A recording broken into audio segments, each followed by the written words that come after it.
ಸಂಕಷ್ಟದಲ್ಲಿದ್ದವರಿಗೆ ಜ್ಞಾನದ ಮಾರ್ಗ ತೋರಿಸಿದ ತಾತಯ್ಯ. ಹರಿಹರ ಗುರು ನೆಲೆಸಿರುವ ಕರ್ನಾಟಕದ ಪ್ರಸಿದ್ಧ ಪುಣ್ಯಕ್ಷೇತ್ರ ಕೈವಾರ.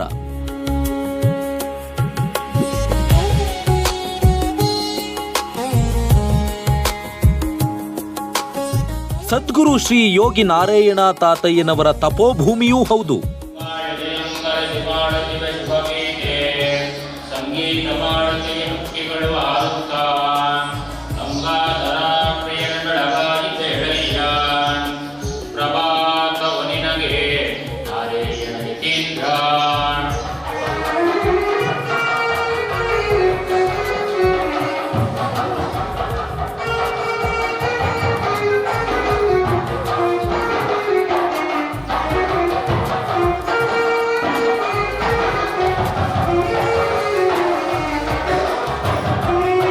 ಕ್ರಿಸ್ತಶಕ 1726 ಪಾಲ್ಗುಣ ಮಾಸದ ಹುಣ್ಣಿಮೆಯಂದು ಶ್ರೀ ಯೋಗಿ ನಾರಾಯಣ ತಾತಯ್ಯನವರು ಜನಿಸಿದರು.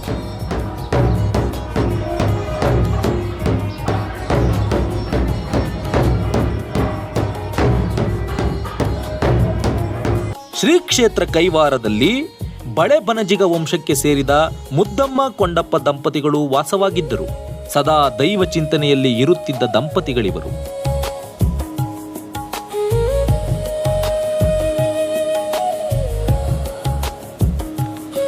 ಕೊಂಡಪ್ಪ ಅಮರನಾರಾಯಣ ಸ್ವಾಮಿಯನ್ನು ಪೂಜಿಸದೆ ಬಳೆ ಮಲ್ಲಾರವನ್ನು ಹೆಗಲಿಗೇರಿಸುತ್ತಿರಲಿಲ್ಲ.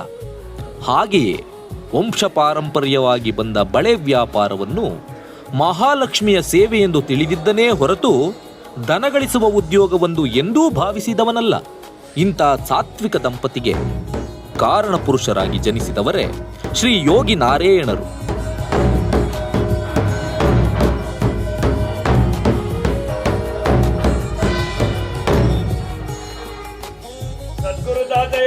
ಪಾದ ಪದ್ಮಮುಲೆ ಗತಿ ಗೋವಿಂದ.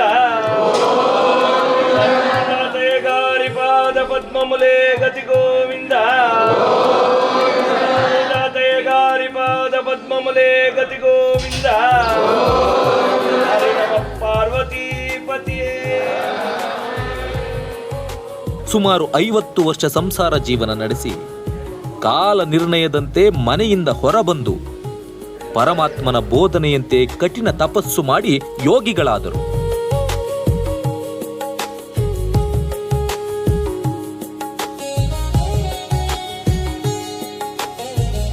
ದ್ವಿಭಾಷಾ ವರಕವಿ ತಾತಯ್ಯ.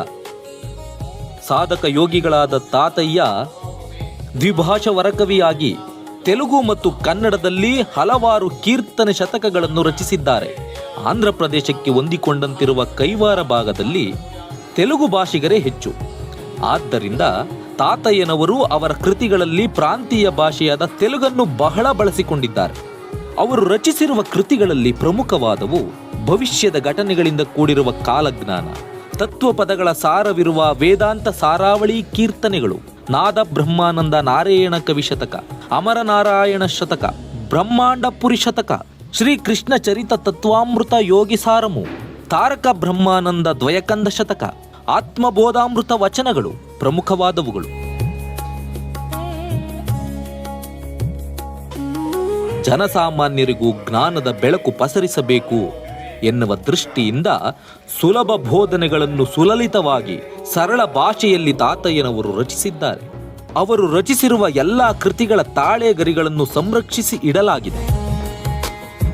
ಕಾಲಜ್ಞಾನ ರಚನೆ.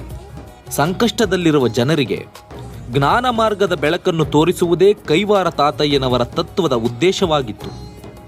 ಸದ್ಗುರು ತಾತಯ್ಯನವರು ತಮ್ಮ 87ನೇ ವಯಸ್ಸಿನಲ್ಲಿ ದಿವ್ಯ ದೃಷ್ಟಿಯಿಂದ ಕಾಲಜ್ಞಾನ ಎಂಬ ಭವಿಷ್ಯತ್ತಿನ ಚಿಂತನೆಯುಳ್ಳ ಗ್ರಂಥವನ್ನು ಕ್ರಿಸ್ತಶಕ 1814ರಲ್ಲಿ ರಚಿಸಿದರು. ಇಂಗ್ಲಿಷರ ಆಳ್ವಿಕೆಯ ಕಾಲದಲ್ಲಿ ರಚಿಸಿದ ಈ ಕೃತಿಯು ಬಹಳ ಪ್ರಸಿದ್ಧವಾದುದು. ಇದರಲ್ಲಿ ಹೇಳಿರುವಂತೆ ಬ್ರಿಟಿಷರು ಭಾರತವನ್ನು ಬಿಟ್ಟು ತೊಲಗಿದರು. ಗುತ್ತಿಗೆ ಜಗತ್ತು ಹುಟ್ಟಿಕೊಂಡಿತು.